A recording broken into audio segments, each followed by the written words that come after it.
Mega TMT வழங்கும் தெருமுகம்.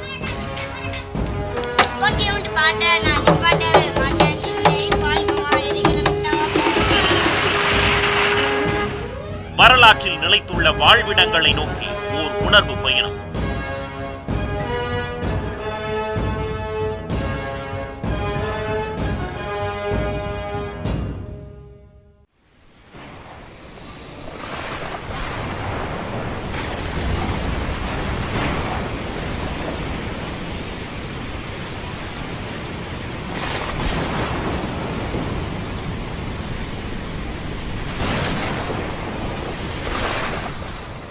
சென்னை மாநகரத்தின் முக்கிய பகுதியான அண்ணா சாலையும் வாலாஜா சாலையும் சந்திக்கும் இடத்தில் உள்ளது எல்லிஸ் சாலை.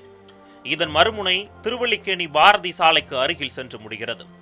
இதற்கு இணையாக காயிதே மில்லத் சாலை வடபகுதியில் செல்கிறது. சென்னையின் பரபரப்பான சாலையாக மாறியுள்ள இந்த எல்லிஸ் சாலையினுடைய பெயருக்கு பின்னால் ஒரு சரித்திரமே அடங்கியுள்ளது. யார் இந்த எல்லிஸ்? இந்த சாலைக்கு இவரது பெயர் சூட்டப்பட காரணம் என்ன?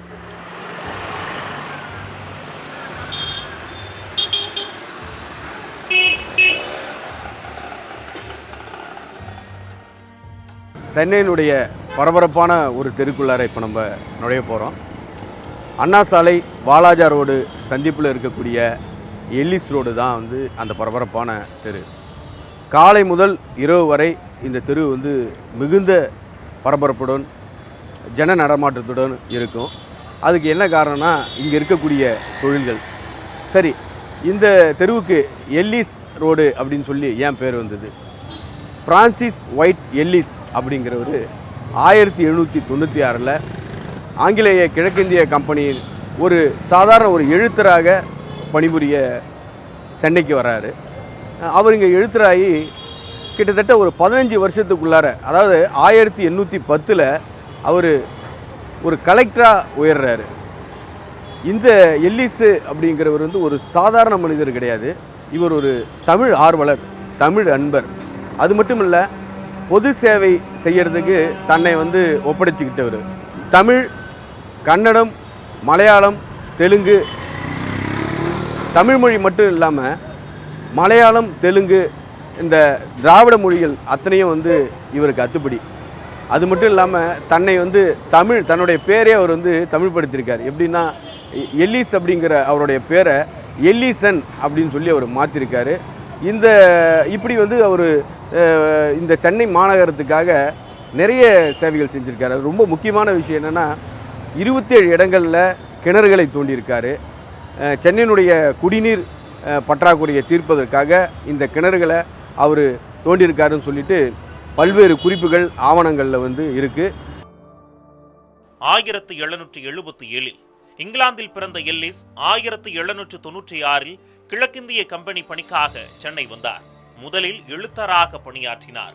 பிறகு வருவாய் செயலாளர், அலுவலக உதவியாளர், உதவி வருவாய் செயலாளர், வருவாய் செயலாளர் என படிப்படியாக பதவி உயர்வு அடைந்தார். 1809 சென்னை மாகாண நிலச்சுங்க ஆட்சியராகவும் 1810 சென்னை மாகாண ஆட்சியராகவும் பதவி உயர்வு அடைந்தவர். எல்லிஸ் சென்னை மாகாணத்தின் ஆட்சியராக இருந்த காலகட்டத்தில் சென்னையில் கடும் குடிநீர் தட்டுப்பாடு ஏற்பட்டுள்ளது. அதை போக்கும் பொருட்டு பல கிணறுகளை வெட்டியிருக்கிறார். அந்த கிணறுகளில் ஒன்று சென்னை ராயப்பேட்டை பெரிய பாளையத்தம்மன் கோவிலில் வெட்டப்பட்டது. இந்த கிணறு 1818 ஆண்டு வெட்டப்பட்டது. கிணற்றின் கைப்பிடி சுவரில் அவர் ஒரு கல்வெட்டை பதிப்பித்திருக்கிறார். அந்த கல்வெட்டில் திருக்குறள் பொருட்பாலில் வரும் கீழ்கண்ட குறளை மேற்கோள் காட்டியிருக்கிறார் எல்லிஸ். இதிலிருந்து அவரது தமிழ் காதலை உணர்ந்து கொள்ள முடியும். இது மட்டுமல்லாமல் தென்னிந்திய மொழிகளையும் பிற இந்திய நாட்டு மொழிகளையும் ஆங்கிலேய நிர்வாக அதிகாரிகளுக்கு பயிற்றுவிப்பதற்காக புனித ஜார்ஜ் கோட்டையில் சென்னை கல்வி சங்கம் என்ற கல்லூரியை தமிழ் பெயரில் 1812 நிறுவினார் எல்லிஸ். தமிழ் மீதிருந்த பற்று காரணமாக தன் பெயரை தமிழ் உச்சரிப்புக்கு தகுந்தாற்போல் எல்லிசன் என மாற்றிக்கொண்டார். திருக்குறளை ஆங்கிலத்தில் மொழிபெயர்த்த முன்னோடி எல்லிஸ். இவர் புறநானூறு, நாலடியார், சீவக சிந்தாமணி, பாரதம், பிரபுலிங்க லீலை முதலான நூல்களை கையாண்டு குறளுக்கு விளக்க உரை எழுதியுள்ளார். இவர் தமிழில் கவிதை எழுதும் அளவுக்கு புலமை பெற்றிருந்தார். ராமச்சந்திர கவிராயரிடம் இவர் தமிழ் கற்றதாக தெரிகிறது. சென்னையின் நாணய சாலை இவரது பொறுப்பில் இருந்த காலத்தில் வெளியிடப்பட்ட நாணயங்கள் திருவள்ளுவரின் உருவம் பொறித்து வெளியிடப்பட்டன. இந்தியாவில் அரசு பணிகளில் பணியாற்ற தேர்வு செய்யப்பட்டு இங்கிலாந்திலிருந்து வந்தவர்களுக்கு தென்னிந்திய மொழிகளை கற்றுத்தருவதற்காக கோட்டை கல்லூரி ஒன்று எல்லிஸ் முயற்சியின் பெயரில் 1812 துவக்கப்பட்டது. இக்கல்லூரியை துவக்கிய எல்லிசன் 1812 கல்லூரியின் மேற்பார்வை குழுவின் தலைவராக அவர் 1819 இறக்கும் வரை இப்பொறுப்பில் இருந்தார். இக்கல்லூரியானது ஆசிரியவியல் குறித்த நூல்களையும் கல்வி நூல்களையும் வெளியிடும் ஒரு அச்சகத்தையும் கொண்டிருந்தது. இக்கல்லூரியில் அக்காலத்திய முன்னணி அறிஞர்கள் தமிழ், தெலுங்கு, சமஸ்கிருத துறை தலைவர்களாக இருந்தனர். இந்த கல்லூரியானது தமிழ், தெலுங்கு போன்ற மொழிகளின் செவ்விலக்கிய மூல பிரதிகளை சேகரித்து வைத்தது. அக்காலத்திய முன்னணி அறிஞர்கள் இந்த மூல பிரதிகளில் உள்ள சில முதன்மையான நூல்களை கல்லூரியிலும் வெளியிலும் முதல் முறையாக அச்சுக்கு கொண்டு வந்தனர். தற்போது டிபிஐ அலுவலகம் இருக்கும் இடத்தில்தான் இந்த கோட்டை கல்லூரி தொடங்கப்பட்டது. எல்லிஸ் திராவிட மொழி நூல்களை ஆங்கிலத்தில் மொழிபெயர்த்தார். திராவிட மொழி படைப்புகளின் ஆவணத்தை ஆய்வு செய்வதிலும் அதனை பாதுகாப்பதிலும் முனைப்பு காட்டினார். திராவிட சான்றை உலகிற்கு அளித்தவர் எல்லிஸ்.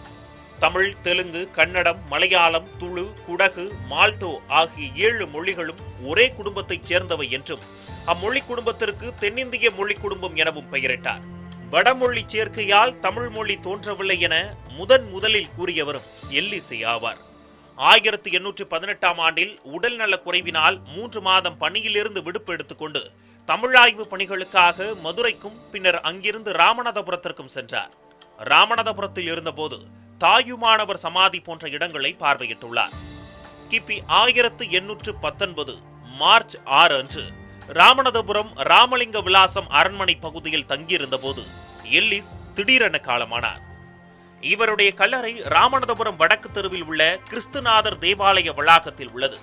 அவருடைய கல்லறை கல்வெட்டுகள் தமிழில் அழகிய கவிதை வடிவிலும் ஆங்கிலத்திலும் உள்ளன. இதில் அவர் திருக்குறளை ஆங்கிலத்தில் மொழிபெயர்த்த செய்தி சொல்லப்படுகிறது. மேலும் வெள்ளை பளிங்கு கற்களில் வெட்டப்பட்டுள்ள இந்த கல்வெட்டுகள் தற்போது ராமநாதபுரம் ராமலிங்க விலாசம் அரண்மனையில் உள்ளன. எல்லிஸ் பெயர் கொண்ட ஒரு சாலை மதுரை நகரில் இன்றும் உள்ளது. தமிழுக்கும் தமிழ் மக்களுக்கும் தொண்டாற்றிய எல்லிஸ் பெயர் கொண்டிருக்கும் சென்னையில் உள்ள எல்லிஸ் சாலை இன்றைய தினம் புகைப்பட கருவிகள் விற்கும் சந்தையாகவும் விளையாட்டு கேடயங்கள் உற்பத்தி செய்யும் கலைக்கூடமாகவும் மாறியுள்ளது.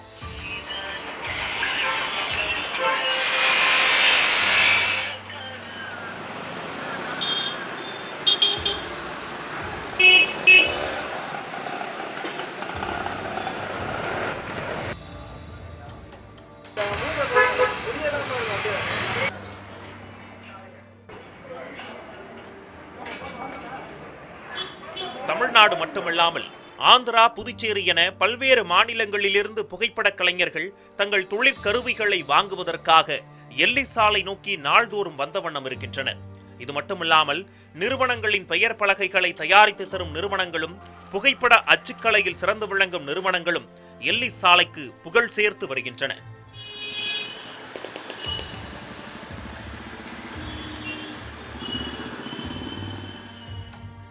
இந்த எல்லிஸ் சாலை பகுதிக்கு இருக்கக்கூடிய மற்றொரு சிறப்பாக இங்குள்ள பாம்பே லஸ்ஸி என்கிற இனிப்பு பலகார பொருட்கள் விற்கும் கடை அமைந்திருக்கிறது.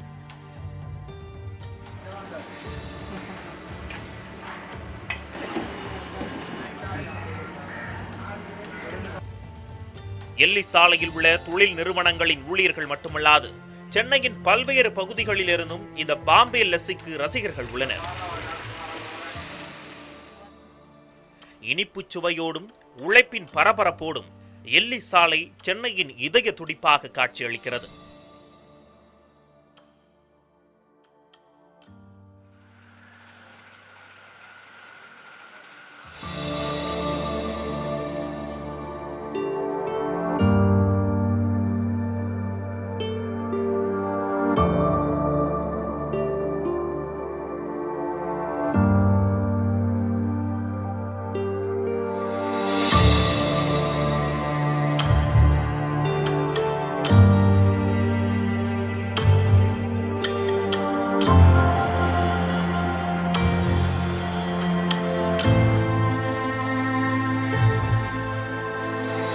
சென்னையின் தெருக்கள் ஒவ்வொன்றும் ஒவ்வொரு வரலாற்றை தன்னகத்தை கொண்டிருக்கின்றன.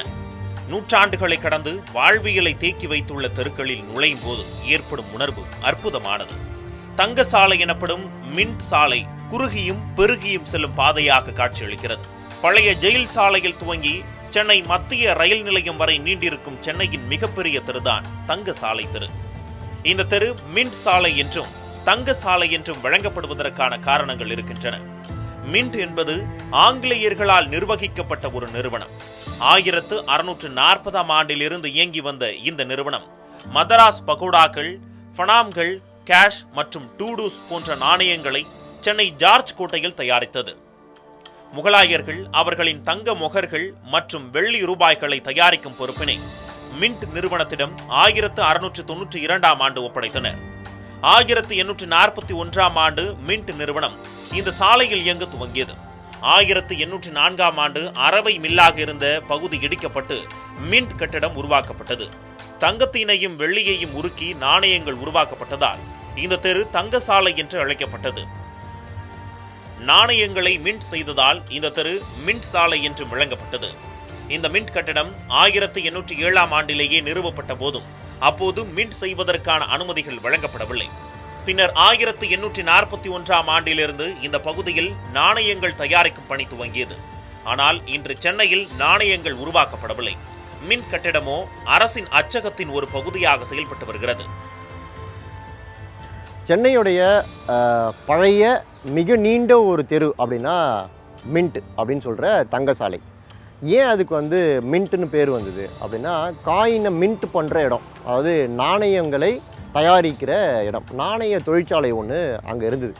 அது எப்போ இருந்ததுன்னா, வெள்ளைக்காரங்க இங்கே மெட்ராஸ்க்கு வந்த புதுசுலேயே அவங்க கோட்டை கட்டி குடியேறத்துக்கு உரிமை வாங்கின போதே நாணயங்களை நாங்களே அச்சிட்டுக்கிறோம் அப்படின்ற உரிமையையும் இங்கே இருக்கிற விஜயநகர மன்னர்கிட்ட அந்த உரிமையும் சேர்த்து வாங்கிட்டாங்க. ஸோ நாங்களே எங்களுக்கான நாணயங்களை அச்சிட்டுக்கிறோம் அப்படின்னு. சரி, ஓகே, அச்சிட்டுக்குங்க அப்படின்னோடனே முதல்ல கோட்டைக்கு உள்ளே ஒரு நாணய தொழிற்சாலையை ஸ்டார்ட் பண்ணுறாங்க. அங்கேருந்து தான் ஆரம்பகால நாணயங்கள்லாம் அச்சிட்டாங்க. அதுக்கு மெட்ராஸ் பணம் அப்படின்னு பேர். அதுக்கப்புறமா என்னாச்சுன்னா, அந்த நாணய தொழிற்சாலையுடைய வேலைகள் தேவைகள் அதிகமானதுக்கப்புறமா அதை சிந்தாதிரிப்பேட்டையில் ஒரு நாணய தொழிற்சாலையை ஆரம்பித்தாங்க. ஸோ அப்போ 2 நாணய தொழிற்சாலை கிழக்கிந்திய கம்பெனிக்காக செயல்படுது. அதுக்கப்புறமா என்னாச்சுன்னா, இன்னும் தேவைகள் அதிகமானதுக்கப்புறமா மக்கள் அதிகமாக வராங்க, நிறைய டிரான்சாக்ஷன் நடக்குது, இன்னும் நிறைய நாணயங்களை அச்சடிக்கணும் அப்படின்னு ஒரு தேவை வந்தபோது அப்போ தான் அவங்க என்ன பண்ணாங்கன்னா, இந்த மின்ட் ஸ்ட்ரீட்டில் ஒரு பெரிய வெடிமருந்து தொழிற்சாலை ஒன்று இருந்தது. அந்த வெடிமருந்து தொழிற்சாலை அதுக்கப்புறமா பயன்பாடு இல்லாமல் இருந்ததுனால அந்த வெடிமருந்து தொழிற்சாலையை அப்படியே நாணய தொழிற்சாலையாக மாற்றிட்டாங்க. அப்படித்தான் அந்த தெருவுக்கு மின்ட் ஸ்ட்ரீட் அப்படின்னு பேர் சரி, அப்போது மின்ட் ஸ்ட்ரீட்னு வரதுக்கு முன்னாடி அதுக்கு ஒரு பேர் இருந்திருக்கும்ல. அது என்ன பேர் அப்படின்னா, அது வாஷர் ஸ்ட்ரீட், சலவைக்காரர்களுடைய தெரு, வண்ணார் தெரு அப்படின்னு சொல்லுவாங்க. அதுதான் அதோடைய ஆரம்பகால பேர். அந்த பேர் எப்படி வந்தது அப்படின்னா, ஈஸ்ட் இந்தியா கம்பெனிக்காரங்க இங்கே வந்ததே துணி வியாபாரம் பண்ணுறதுக்காக தான். அதனால் ஆந்திரா பகுதியிலேருந்து மசூலிப்பட்டினம், இந்த நெல்லூர், இங்கேருந்துலாம் சலவை தொழிலாளிகளை கூட்டு கோட்டைக்கு பக்கத்தில் இருக்க பகுதிகளில் குடியிருப்புகளை அவங்க ஏற்படுத்தினாங்க.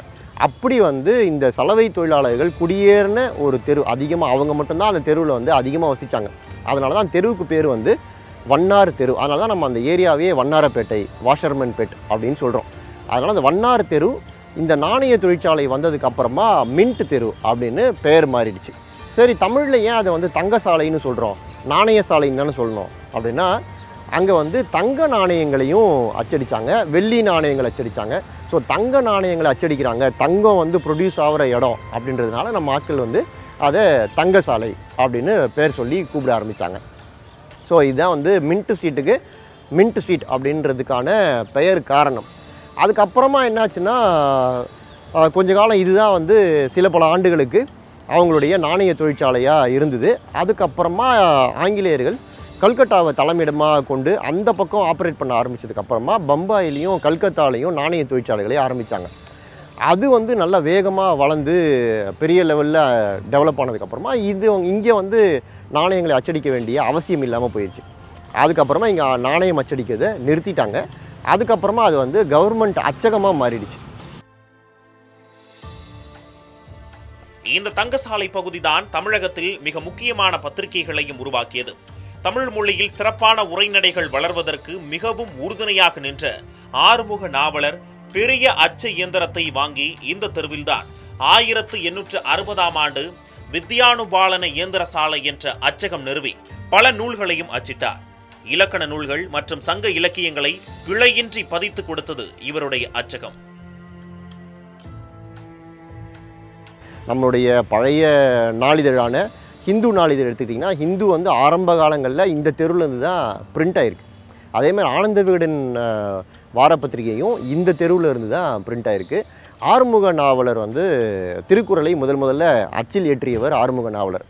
திருக்குறள் முதல்ல பிரிண்ட் ஆன இடமும் இந்த தெரு தான், மின்ட் தெரு தான். ஸோ அது மாதிரி அச்சகத்துக்கும் இந்த தெருவுக்கும் நிறைய தொடர்பு இருக்குது, நிறைய அச்சகங்கள் இருந்து. அப்புறம் சினிமாவுக்கும் இந்த தெருவுக்கும் கூட சுவாரஸ்யமான கனெக்ட் நிறைய இருக்குது. ரகுபதி வெங்கையா அப்படின்னு ஒரு கேமராமேன், அவர் தான் சென்னையில் முதல்ல தென்னிந்தியர் ஒருவரால் கட்டப்பட்ட திரை அரங்கு அப்படின்னா அது கெய்டி திரையரங்கு தான். அதை கட்டினவர் ரகுபதி வெங்கையா. அந்த ரகுபதி வெங்கையா கட்டின இன்னொரு தியேட்டர் வந்து க்ரௌன் தியேட்ரு. அந்த க்ரௌன் தியேட்டர் இந்த மின்ட் ஸ்ட்ரீட்டில் தான் இருக்குது. ஸோ அந்த மாதிரி சினிமாவுக்கும் இது வந்து ஒரு புகழ்பெற்ற இடமா இருந்தது. இன்னொன்று, இப்போ நம்ம இந்த கச்சேரிகள்லாம் டிக்கெட் வாங்கி போய் பார்க்குறோம்ல, கச்சேரி ஒரு கச்சேரி இசை கச்சேரி அப்படின்னா டிக்கெட் வாங்கிட்டு உள்ளே போய் பார்க்குறோம். ஆரம்ப காலங்களில் வந்து அப்படிலாம் கிடையாது. ஒரு கச்சேரி நடக்கும், ஆர்வம் இருக்கவங்கெல்லாம் போய் பார்ப்பாங்க. டிக்கெட் வாங்கி கச்சேரியை பார்க்குறது அப்படின்ற சிஸ்டத்தை அறிமுகப்படுத்தினது இந்த தெரு தான். ஏன்னா இந்த தெருவில் ஃபேமஸான ஒரு பள்ளிக்கூடம் இருக்குது, துளுவ வேளாளர் பள்ளி. அந்த பள்ளியில் முன்னாடி இசை நிகழ்ச்சிகள்லாம் நடக்கும், நிறைய பேர் வந்து பாட்டு பாடுவாங்க. அப்படி இசை நிகழ்ச்சிகள் நடக்கும்போது இனிமேல் நம்ம வந்து டிக்கெட் போட்டு டிக்கெட் வாங்குறவங்களை மட்டுமே அனுமதிப்போம் அப்படின்னு ஒரு முடிவெடுத்து அப்படி முதல்ல டிக்கெட்டட் கான்சர்ட் நடந்தது இந்த தெருவில் இருக்கிற அந்த துளுவ வேளாளர் பள்ளியில் தான். இதே மாதிரி ஹிந்து தியாலஜிக்கல் ஸ்கூல் அப்படின்னு ஒரு பழைய ஸ்கூல் இருக்குது. மகாத்மா காந்தி இந்த ஸ்கூலுக்கு வந்திருக்கிறார். மின்ட்டு தெருவில் இருக்கிற இந்த பள்ளிக்கு மகாத்மா காந்தி வந்திருக்கார். வந்தாரை வாழ வைக்கும் சென்னை வாடிய பயிரை கண்ட போதெல்லாம் வாடினேன் என்று உருகிய வள்ளலாரையும் வரவேற்று வாழ்வித்திருக்கிறது. தங்கசாலை பகுதியில் உள்ள வீராசாமி தெருவில்தான் வள்ளலார் 33 ஆண்டுகள் வாசம் செய்துள்ளார். கிபி 1823ஆம் ஆண்டு அக்டோபர் 5ஆம் தேதியன்று சிதம்பரத்தை அடுத்த மருதூரில் பிறந்த ராமலிங்கம் 6 மாதத்தில் தந்தை காலமாக தாயாரின் சொந்த ஊரான பொன்னேரியை அடுத்த சின்னக்காவணம் வந்தனர். அதன் பின்பு 2 வயதில் தங்கசாலை பகுதியில் உள்ள வீராசாமி பிள்ளை தெருவில் அண்ணனோடு குடியேறினார் வள்ளலார். அது முதல் 33 ஆண்டுகள் அந்த இல்லத்திலேயே வள்ளலார் வாழ்ந்தார்.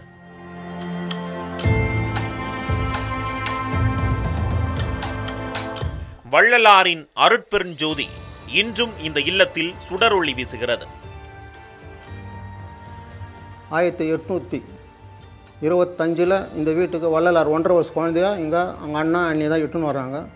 அவரோட பிறப்பு மருதூரில், வடலூர் பக்கத்தில் மருதூரில் ஒரு கிராமத்தில் 1823 5ஆம் தேதி 10வது மாதம் அவர் ஜன்மதினம் அங்கே தான் இதாகிறாரு. 6 மாதத்தில் அவங்க அப்பா இறந்துடுறாரு, காலமாயிடுறாரு. அதுக்கப்பால் அங்கேருந்து முதல்ல பொன்னேரி அங்கே பாட்டி வீட்டுக்கு போகிறாங்க. அங்கே ஒரு 6 மாதம் இருக்கிறாங்க. அங்கேருந்து இங்கே வரும்போது ஐயாவுக்கு வள்ளலாருக்கு 1.5 வயசு குழந்தை. அவங்க அண்ணன் அண்ணி தான் இங்கே எடுத்துன்னு வந்து ரொம்ப செல்லமாக வளர்க்குறாங்க. ரொம்ப அவர் இல்லாமல் அவங்க அண்ணன் பேர் சபாபதி, அவர் ரொம்ப செல்லமாக வளர்க்குறாரு. அவங்க அண்ணியார் பாப்பாத்தி, அவரும் அந்த அம்மா ரொம்ப தாயை விட ரொம்ப பாசமாக அவரை வளர்க்குறாங்க. அவருக்கு கிட்டத்தட்ட ஒரு 5 வயசு இருக்கும்போது அவருக்கு பாடம் சொல்லி கொடுக்கணும் சொல்லி அவர் பாடத்தை சொல்லி கொடுத்தா அவர் ரொம்ப செல்லமாக இருக்கிறதொட்டு இவரோட பாடத்தை எதுவும் கேட்க மாட்டேன்றாரு. கவனத்தை வேறு மாதிரி செலுத்துறாரு. சரி, நம்மக்கிட்ட இருந்தால் இவன் படிக்க மாட்டான்னு சொல்லி அவருடைய குருநாதர் காஞ்சிபுரம் சபாபதினு சொல்லிட்டு அவர்கிட்ட எதுவும் போய் தன்னுடைய தம்பிக்கு பாடம் சொல்லி கொடுக்கணும் அவர் கேட்டுக்கிறாரு. அப்போ அவர் சொல்கிறார், நீயே பெரிய வித்வானாச்சு, நீ என்கிட்ட ஏன் கொடுக்குறாருன்னா, இல்லை என்கிட்ட பாடம் சரியாக கேட்க மாட்டேன்றான், ரொம்ப செல்லமாக இருக்கிற தொட்டு ரொம்ப இது பண்ணுறாரு, இப்போ கொஞ்சம் குறும்புத்தனமெல்லாம் பண்ணுறாரு, பாடத்தை கேட்க மாட்டேன்றாரு, அதனால் நீங்கள் சொல்லிக் கொடுங்கன்னு சொல்கிறாரு. சரி, அதுக்கு என்ன நான் சொல்லித்தரேன்னு சொல்லிட்டு அவர் வகுப்பில் அவரை சேர்த்துக்கிறாரு. அப்போது பாடம் நடக்கும் போது ஔவையாருக்கு பசங்கள்லாம் சொல்லின்னு இருக்காங்க. ஓதாவன் ஒரு நாள் இருக்க வேண்டாம், மாதாவி ஒரு நாள் மறக்க வேண்டாம், செய்யணும், ஒரு நாள் மறக்க வேண்டாம்னு சொல்லிக்கின்னு இருக்கும்போது இவர் மட்டும் மௌனமாக இருக்கார். அப்போது அவர் கேட்குறாரு, ஏன்பா எல்லாம் சொல்லிக்கின்னு இருக்காங்களே, நீ மட்டும் ஏன் மௌனமாக இருக்க, உனக்கு தெரியலன்னு சொல்லு, நான் உனக்கு சொல்லித்தரேன்றார். இல்லை அதில் எனக்கு நாட்டம் இல்லைன்றார். இன்னும் நாட்டம் இல்லைன்னா இறைவன்கிட்ட கேட்டும்போது வேண்டும் வரணுமா தவிர அங்கே வேண்டாம் வருதுன்னாரு. என்னடா இது ஔவையாருது 1000 காலத்து விஷயம் அது, நீ புதுசாக நீ என்ன கண்டுபிடிச்சேன்னு கேட்குறேன். இறைவனுக்கு சொல்லும்போது நமக்கு வேண்டும் கேட்கணும் தவிர ஆரம்பம் நல்லா இருக்குது, முடிவு சரியில்லைன்னு சொல்கிறார். சரிப்பா உனக்கு தெரிந்த சொல்லு, நான் கேட்டுக்கிறேன்னு சொல்கிறார். அப்போ அந்த ஒருமையில் இருக்கின்ற உத்தம உறவு வேண்டும், உள்ளொன்று வைத்து பெறுகின்ற விவசாயம் உரிமை கலவாக வேண்டும். அப்போ அந்த இதெல்லாம் சொல்லிக்கின்னு வர்றார். சொல்லும்போது அவருக்கே ஆச்சரியமே இப்போ இவன் ரொம்ப தெய்வீகமாக இருக்கும், ஞானமாக இருக்கான், இவனுக்கு பாடம் சொல்லி கொடுக்குறான், தகுதிக்கு நமக்கு இல்லைன்னு சொல்லிட்டு ஐயா நீ போய் உட்காந்துக்கோன்னு சொல்லிடுறாரு. மற்ற பசங்களுக்கு இவர் பாடம் சொல்கிறார தவிர இவர்கிட்ட எதுவுமே கேட்க மாட்டேன்றார். அவர் என்ன பண்ண நம்மக்கிட்ட எதுவுமே கேட்க மாட்டேன், நம்ம என்ன அதுக்கு இருக்கிறதுன்ட்டு அவர் கந்தக்கோட்டம் கோயிலுக்கு போக ஆரம்பிச்சிடுறாரு. சமரச சுத்த சன்மார்க்க சங்கம் நிறுவி பசுப்பினி அகற்றிட வள்ளல் பெருமான் வாழ்ந்த இந்த மின்ட் பகுதியை வள்ளலார் நகர் என்று பெயரிட்டு அவரது நினைவை போற்றியவர் முத்தமிழறிஞர் கலைஞர்.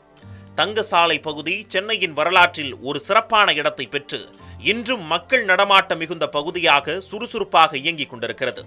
தங்கசாலையின் வாயிலில் மணிக்குண்டுக்கு அருகே அமைந்துள்ள 7 கிணறு அப்போதைய சென்னையின் தாகத்தை தீர்த்த பெருமை வாய்ந்தது. தாகத்தை தீர்த்து வைத்த 7 கிணறு, பசிப்பினி அகற்றிய வள்ளலார் என மனித சமுதாயத்தின் அருட்பெருங்கொடைகளால் புகழடைந்த இந்த தங்கசாலை பெயருக்கு ஏற்றவாறு இன்றும் ஜொலித்து வருகிறது.